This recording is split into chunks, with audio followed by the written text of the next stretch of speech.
Senator, may statement po kayo, sir? Statement, Senator?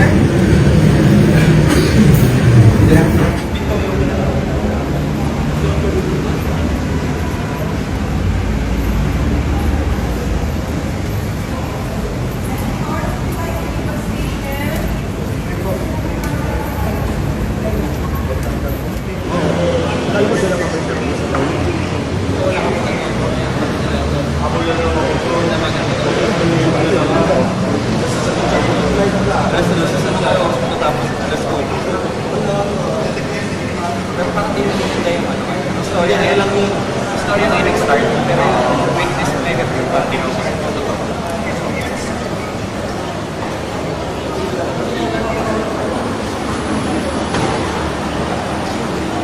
Sa elevator.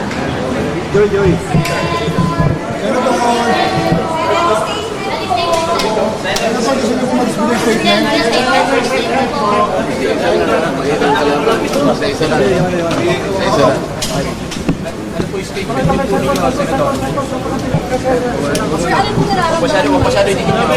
Unang-una, pwede ba akong mag-statement muna? Okay. Nakita nyo naman, ako, kagaya ng sinabi ko sa inyo noon pa, palagi tayong nagpapasakop sa batas. Lahat ng umiiral na tuntunin at mga batas ng ating bansa, kailangan nating igalang. Ako ay personal na nagpunta dito sa Sandigan Bayan dahil yung aming motion to quash at saka yung kalakip na motion to defer the issuance of a warrant of arrest ay kinalendar nila kagad for hearing. Itong ganito nga sa umagang ito. Ngayon, napakagandang indikasyon yon na umiral ang ating mga batas. So gusto kong magpasalamat sa Sandigan Bayan dahil inalendar nila kagad for hearing. Yon ay makikita ninyo na kinakailangan ng proseso ng batas ay masunod. So ang sabi ng Sandigan Bayan, meron na silang determination of probable cause. Kaya sila nag-issue ng warrant of arrest. Igalang natin yun. Kaya meron naman kaming motion to quash, pinagbigyan naman yon. At alam ko naman yun ay bibigyan daan pa rin. Ibig sabihin, ipoproseso pa rin ang aming motion. Dahil, siyempre kami naman, meron kaming ibang pananaw doon sa asuntong ipinail sa amin. So ang aking mga abogado ay gumawa rin ng paraan para sa ganon, ay counter naman yung asunto. Yun ang ibig sabihin ng motion to quash. Yan ay pagbibigyan tayo ng Sandigan Bayan. Kaya lang kailangan dumaan sa proseso. At nauna na nag-determine na nga yung probable cause, kaya nag-issue na po sila ng warrant of arrest. Senator, to clarify, you surrendered po, hindi po arrested. You were arrested, Senator? Sen, you surrendered, Sen, arrested po. Hindi, pagpunta ko rito, inaasahan ko na lahat ng mga prosesong gagawin ng korte. Kagaya ng sinabi ko sa inyo, ako ay hindi magtatago, haharapin ko ang batas, ang asunto, sang-ayon sa pagkakaintindi ko sa mga batas natin. Kaya kailangan pong dumaan ang proseso. Kasama na po yung pagpunta ko rito, yung hangarin ko na kung i-serve po nila yung warrant of arrest, tatanggapin ko po. As far as moments, anong nararamdaman mo? Katulad ng nararamdaman ninyo siguro. Send message to the INC po. Message to your fellow Secretary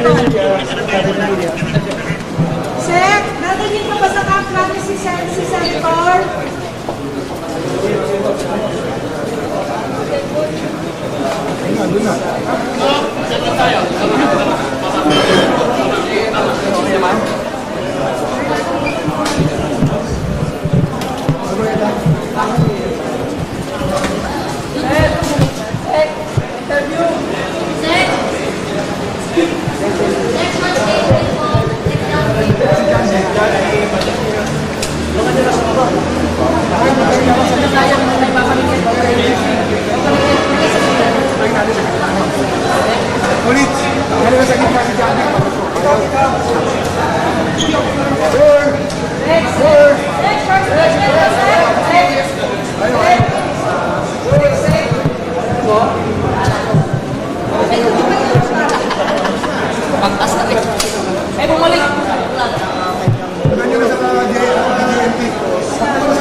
Kasi bumaba to sa kanina, umabot.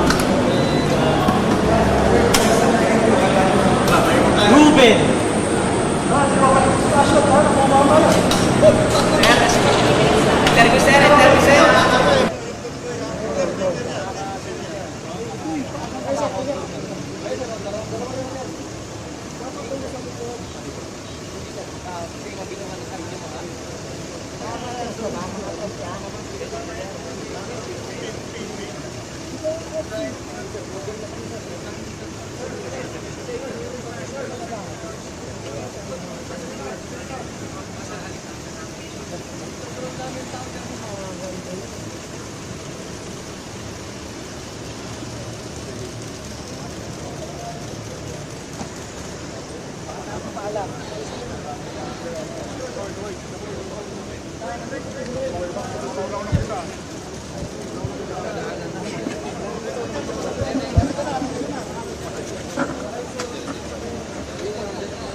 Atras tayo, Philippine National Police. Tayo police. Sa baba. May konti.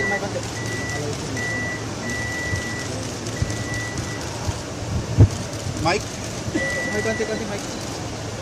Tayo yung PC natin, police. Saan mo kaya siya? Para... Sir! Sir! Sir! Konti lang, sir. Sir! Sir, konti lang. Sir, baka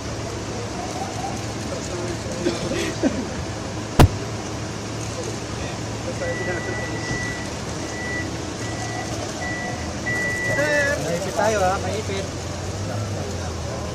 Okay. Hello, Lakis. May konbo yan. Ano niyo muna? Marami yan, marami. Sugod.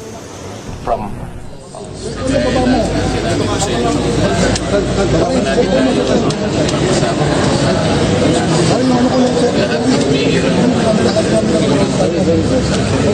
kailangan natin italago. Ako ay personal na conversation sa bayan dahil yung ating motion to pass na tayo nakalapit motion to defer ay tinalim namin ito na sa bayan ito. Ngayon, napakagandang indikasyon yun na sumiran ng ating mga matas. So gusto ko magpasalamat sa tingin dahil kinalim sa amin yun ay nakikita nito na kinakailangan ng proseso masunod. So sabi ng Saligang Bayan, meron na silang determination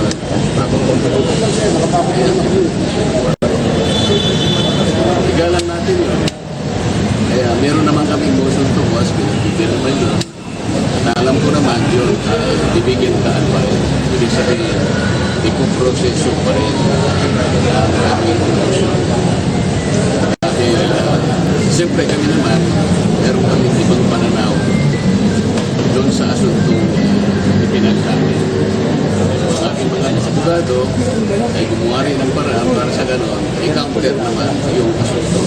Yun ang ibig sabihin ng yan ay pagbibigyan tayo ng sariling bayan.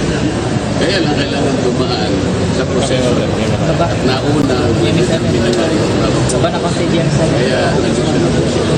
Meme. Senator, to clarify, you surrendered po. Did you surrender? You were arrested, Senator? Sen, you surrendered, not arrested po. Ay, 5 baba, Eh, 5. pag pagpunta ko rito, nakasabi ko na lang ang mga proseso. 5. Kagaya ng sinabi ko sa inyo, ay itatago, naharap ko ng mataas na asunto na ayon sa barangay. Kaya kailangan po gumawa ng proseso. Kasama na po yung pagpunta ko rito, yung hangarin ko na reserve po nila yung mga katagal. Senator, ano po message ninyo to your fellow INC? Nararamdaman ninyo siguro. Send message to the INC po. Message to your fellow INC, Senator. Sek, dadalhin pa ba sa Camp Crame si Senator?